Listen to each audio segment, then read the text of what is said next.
예, 제3강 종말론 강의 제3강입니다. 하늘군과 하나님 나라입니다. 우리가 하나님 나라 하면 어떻게 생각하십니까? 우리가 생각하는 하나님 나라는 종말론적인 하나님 나라예요. 하늘에서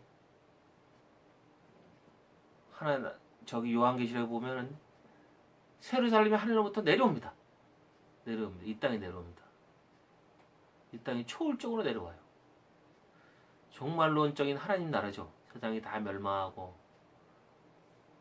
그리고 죽은 자가 부활하고 예루살렘이 하늘로부터 내려옵니다. 이때 이런 하나님 나라가 천국하고 충돌을 해요. 세상 멸망하고 뭐 다 죽으면 세상 역사가 다 끝나고 우주적 종말이 오고 나면 우리가 천국 가서 살면 되지. 왜 하나님 나라가 요한계시록처럼 하늘에서 내려오냐 이거야, 이 땅에. 우리가 천국 가서 살면 되는 거지. 왜 천국은 놔두고 또 하나님 나라가 이 땅에 하나님이 이 땅에 내려오냐 이거예요. 이게 충돌을 하는데 하나님 나라라는 개념, 하나님이 요한계시록 보면 하나님이 그들 가운데 거하신다. 하나님이 그들 가운데 거하셔가지고 해와 달이 필요 없다. 하나님이 밝기 때문에, 하나님이 그 해가 되시기 때문에 하나님한테서 막 빛이 나잖아요. 하나님이 같이 거하는 것이 하나님 나라다. 눈에 띄게 가시적으로 하나님을 볼 수 있다. 이 사람들이. 이게 하나님 나라다. 근데 이런 개념, 하나님이 같이 거한다는 이런 개념의 하나님 나라는 구약의 이스라엘이에요.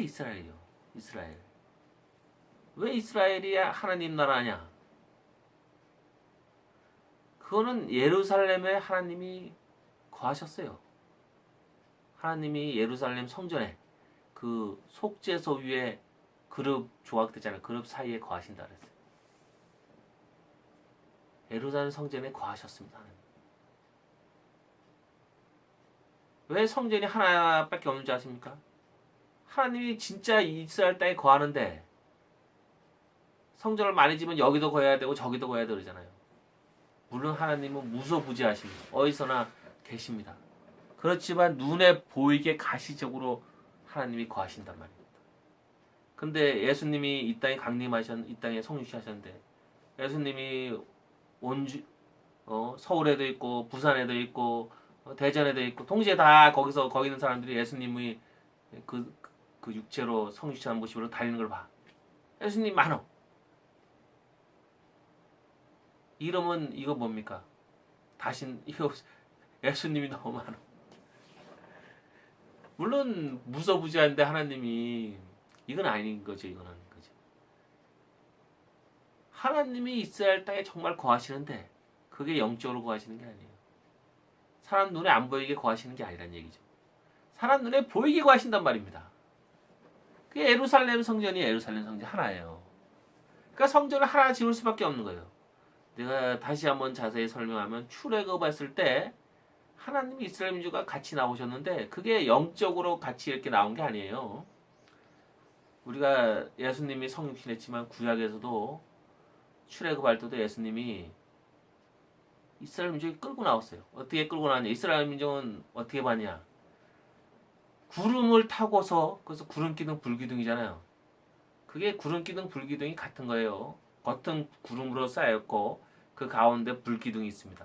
그래서 낮엔 해가 밝으니까 구름 기둥만 보이고 밤에는 좀 껌껌하니까 그 구름에 쌓인 안에 있는 불이 보이는 거예요. 그래서 밤에는 불기둥이 되는 거고 낮에는 구름 기둥이 되는 거예요. 근데 출애굽할 때 하나님이 구름 기둥의 안에서 그룹을 타고 이스라엘 민족을 이끌고 나옵니다.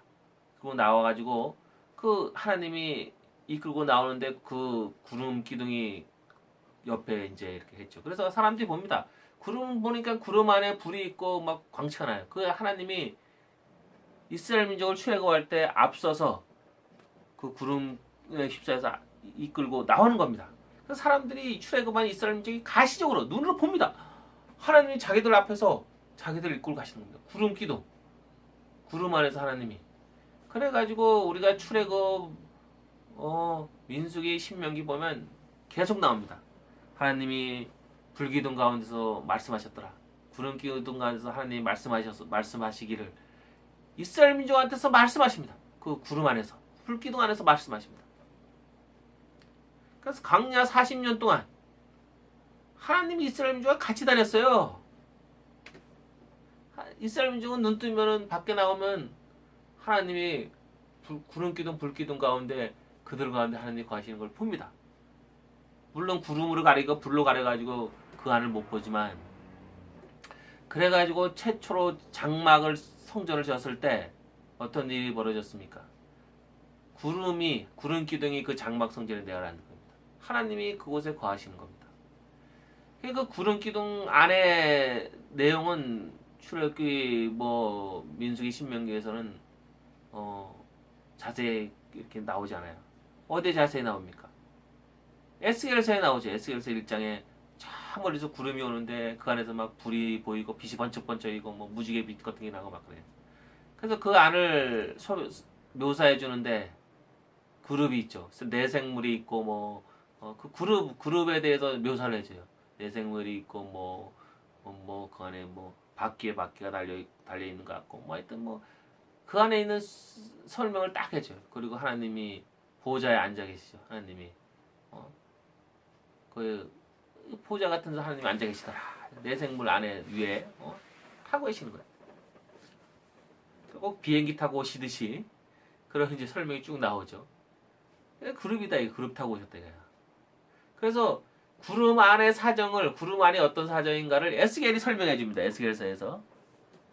그래서 예수님이 그룹을 타고 불에 휩싸여서 그 불을 또 구름이 감싸고 그래서 이스라엘 민족을 이끌고 나오신 겁니다. 40년 동안 이스라엘 민족이 하나님이 자신과 같이 있는 걸 봤어요.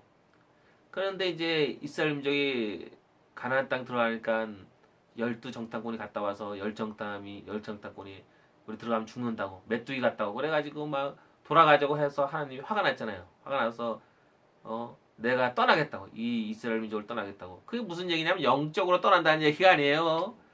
구름을 타고, 지금 하나님이 구름을 타고 이스라엘 민족을 이끌고 나오는데 구름을 타고 이스라엘 민족한테 눈에게 보이게 이스라엘 민족을 인도하고 있는데 그 구름 타고 그 보이는 것을 없애겠다는 거예요. 하나님 떠난다는 얘기가. 영적으로 항상 지켜주죠. 무소부지하시니까. 그러니까 모세는 안 된다고 막 그러면 저를 어떻게 하라고 막 그러면서 이제 그걸 말렸잖아요. 그래서 하나님이 계속 이제 이스라엘 민족을 40년 동안 광야 40년 동안 다녔어요. 그래서 우리가 신약에 예수님이 33년을 공생을 했다는데 구약에서는 출애굽 때는 더 오랫동안 했어요. 이스라엘 민족이 더 오랫동안 이스라엘 민족을 이끌고 눈에 보이게 광야 40년이니까. 그리고 가나안 땅에 들어와가지고 들어왔습니다. 들어오고는 이제 장막 선전을 한동안 실로에서 장막 선전에 있다가 한동안 이제 있다가 결국은 나중에 솔로몬 성전을 지습니다. 솔로몬 성전을 지을 때 또 무슨 일이 일어나냐면 하늘에서 또 구름이 성전에 임합니다. 그러니까 지성소에다가 법궤를 갖다 놓고 나니까 하나님이 구름이 성소에 임해요. 하나님이 지성소에 있는 그 법궤 위에 좌정하신 겁니다. 눈에 보이게 좌정하신 거예요. 눈에 보이게. 그래서 그게 무슨 영적으로 그렇게 무소부지하시는 하나님이 임했다는 그런 뜻이 아닙니다. 눈에 보이게 가시적으로 임한 겁니다. 그래서 성전이 하나가 필요한 거 하나예요. 그래서 이스라엘 땅은 멀지 않아요. 누구든지 하나님을 만나고 싶으면 하늘 끝까지 갈 필요도 없고 바다 끝까지 갈 필요 없습니다. 예루살렘 성전으로 달려오면 됩니다. 누구든지 다 올 수 있어요. 이스라엘 땅에 있는 사람은 누구든지 하나님을 만나고 싶으면 다 성전에 달려오면 됩니다. 성전에서 하나님께 울부짖고 부르짖으면 됩니다. 하늘 끝까지 하나님을 만나려고 하늘 끝까지 쫓아갈 필요도 없고 바다 끝까지 쫓아갈 필요도 없습니다. 예루살렘 성전에 달려가면 됩니다. 그랬는데 문제가 뭡니까? 하나님이 그들 가운데 거하는데도 이스라엘 민족이 우상 숭배를 한 거죠. 바알과 아세라를 섬겼죠. 하나님이 그들 가운데 거했습니다. 요한계시록에 말하는 것처럼 하나님이 그들 가운데 거했어요. 뭡니까? 하나님의 나라예요. 하나님 나라. 하나님의 나라예요. 구약의 이스라엘 민족, 이스라엘 땅 예루살렘 성전에 거하시는 하나님. 하나님 그들 가운데 거합니다. 거기가 하나님의 나라예요. 하나님의 나라. 요한계시록에 다시 하나님이 자기들 가운데 거한다고. 마지막이 그거예요. 예루살렘 하늘에서 내려오고 하나님이 그들 가운데 거한다. 구약이에요. 구약. 이스라엘 땅. 이스라엘 가나안 땅에 들어간 다음에 성전을 지었어. 하나님이 거했어. 이스라엘 하나님이 이스라엘 민족을 끌고 가나안 땅에 들어왔어요. 하나님이 성전 가운데 지성소에 거하십니다. 하나님의 나라예요. 하나님의 나라. 하나님의 나라는 눈에 안 보이게 뭐 영적으로 거하는 것도 아니고 눈에 보이게 거한다. 근데 그 하나님 나라에 사는 사람들이 어떻게 했습니까? 이방신을 섬기고 우상 숭배하다가 그 하나님 나라가 멸망했어요. 하나님 나라 하나님 없애버렸어요. 그래서 하늘에서부터 초월적으로 내리는 하나님 나라, 요한계시록에 나오는 그런 하나님의 나라는 아닙니다. 하나님 나라에 한번 실패했는데 초월적으로 하늘에서 내리는 하나님 나라, 하나님이 그들 가운데 거해도 우상 숭배를 하면서 실패했단 말이에요. 그거는 그런 식의 하나님 나라에 실패했어요. 그러니까 유대인들이 구약을 해석했는데 마지막에 다시 자기들이 잃어버린 그 떠나가 버린 하나님 나라가 다시 이루어진다. 하늘에서 초월적으로 예루살렘이 내리고 하나님이 그들 가운데 거한다. 그러니까 자기들이 잃어버린 구약의 하나님 나라를 다시 찾으려고 하는 그 노력이 그게 바로 요한계시록 개혁의 묵시적 종말론이에요. 그 구약 예언서들을 해석해가지고 자기들이 잃어버린 하나님 나라를 다시 찾겠다고 한 거예요. 그게 잘못된 거죠. 잘못된 거죠. 해석이. 왜 그렇게 하려고 해야 되냐면 이유가 있어요. 그러면 솔로몬 성전 그리고 장막 성전에 하나님이 임재했습니다. 거했습니다. 근데 이제 바벨론 포로에서 돌아왔는데 하나님의 명령에 따라 스룹바벨 성전을 세웠어요. 근데 여기서 문제가 생겼어요. 스룹바벨 성전에 하나님이 안 거했습니다. 왜 안 거했습니까? 그 구약에 보면 장막 성전이나 솔로몬 성전의 헌당식에는 하나님이 구름 타고 임재합니다. 근데 스룹바벨 성전에는 하나님이 구름 타고 임재한다는 얘기가 없습니다. 왜 그렇겠어요? 법궤가 없어요. 법궤가 구약이 깨졌어요. 남유다 멸망으로 구약이 깨졌는데 그 깨진 증거가 뭐냐면 법궤가 사라졌어요. 하나님 법궤 가운데 속죄서 위에 그룹 두 마리 그룹 둘이 이렇게 조각된 그 사이에 자정하신다 그랬는데 법궤가 없잖아요. 속죄서가 없단 말이에요. 사라져 버렸어요. 남유다 멸망으로 없어져 버렸단 말이에요. 그리고서 이제는 뭡니까? 바벨론에 있을 때 회당이 있었죠. 회당. 이스라엘 땅 곳곳에 이제 유다 땅 곳곳에 회당이 생기는 거예요. 이제는 성전이 옛날과 같은 그러한 유일한 성전, 하나님이 거하시는 그런 성전, 하나님 나라가 아닌 거예요. 유대 땅이 이제 하나님 나라가 아니에요. 유대 땅이 거룩한 하나님의 나라가 아니란 말이에요. 하나님 땅이 아니란 말이에요. 그래서 나중에 헤롯이 멋있게 성전을 세웠지만 거기에 뭐가 없습니까? 법궤가 없다고요. 폼페이우스가 이제 이스라엘 땅을 점령했죠. 점령해서 이제 예루살렘의 성전에 들어갔어요. 들어갔는데 지성소에 들어갔어요. 지성소에 들어갔다 나왔어요. 이 장군이. 그리고서 하는 말이 아무것도 없다.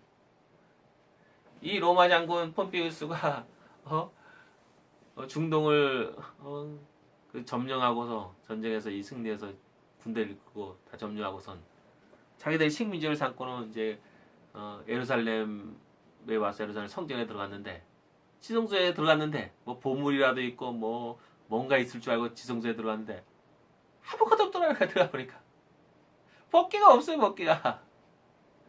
그러니까 일반 그냥 예배당이에요. 이제 예루살렘 성전이 하나님이 거하지 않는 그런 예배당입니다. 그러니 예루살렘 성전이 그 상황이니까 그걸 아니까 유대인들이 어떻게 합니까? 다시 하나님이 이 땅에 예루살렘 성전에 다시 내려오기 강림하기를 그거를 바라는 거예요. 이미 구약은 깨졌고 성전도 옛날 그 성전이 아니고 그러니까 요한계시록이 나오는 거예요. 유대인들의 소망 다시 자기들이 우상 숭배에서 잃어버린 하나님 나라를 다시 찾겠다는 소망이 바로 요한계시록입니다. 그래서 하늘에서 예루살렘 내려오고 다시 새 언약이 체결되고 하나님이 그들 가운데 거하고 땅도 12부족에 다시 거기에 이제 나눠주고 근데 열 부족이 사라졌으니 뭐 그게 바로 하나님의 나라입니다. 유대인들이 생각했던 하나님 나라를 다시 세우는 거예요. 다시 복권시키는 게 그게 바로 묵시적 종말론이에요. 근데 하나님 그렇게 하겠습니까? 다시 그렇게 하겠습니까? 그 사람들이 잘못 해석한 거예요. 유대인들이요. 하나님이 말한 하나님의 나라는 복음이 전파되는 겁니다. 예수님이 오고 나서 복음이 세상 땅까지 전파되는 거. 전파되는 하나님 나라예요. 퍼져가는 하나님 나라예요. 기독교가 퍼져가는 거.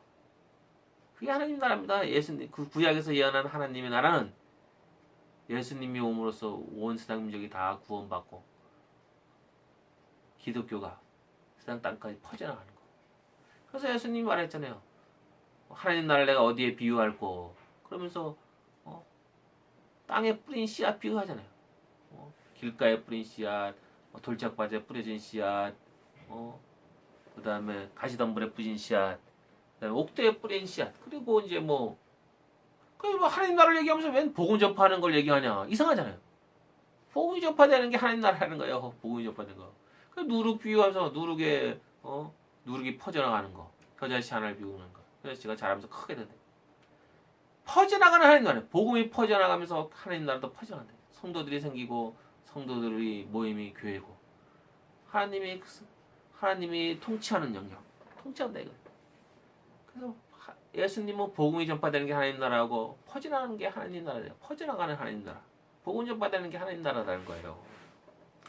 그래서 유대인들이 생각한 종말론적으로 생각한 하늘에서 초월적으로 내려오는 예루살렘이 하나님 나라가 아니라 예수님이 말한 것은 세상이 뒤집히고 세상이 멸망하고 죽은 자가 부활하고 그래서 하늘에서 예루살렘 내려오고 이거 아니라 이거 세상 멸망 안 해요.